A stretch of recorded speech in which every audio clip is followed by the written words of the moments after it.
Last night, as the rain tapped against the windows of our cramped apartment, I heard someone whisper my name from beneath the warped floorboards. It was a voice I recognized, though I couldn't say how.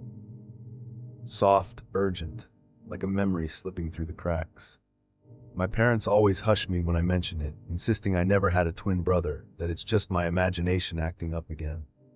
But lately, the voice has grown bolder, especially when I'm alone, its words threading together into sentences that seem to know secrets about me no one else could.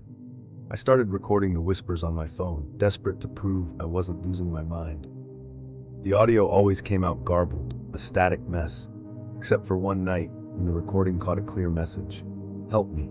They don't remember, but you do.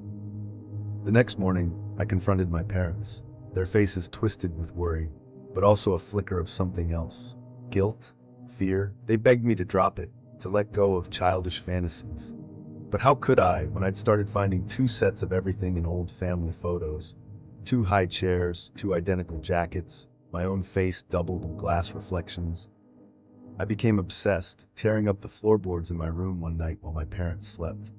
All I found was dust and the faint outline of something once heavy, like a cot or a trunk, long since removed. That's when I noticed a tiny, folded piece of paper wedged between the boards.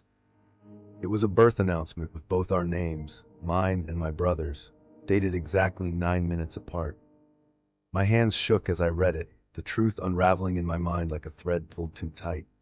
Just as I looked up, the room seemed to tilt, shadows pooling where the floor had split. The whisper came again, louder this time, echoing in my head and vibrating in my bones.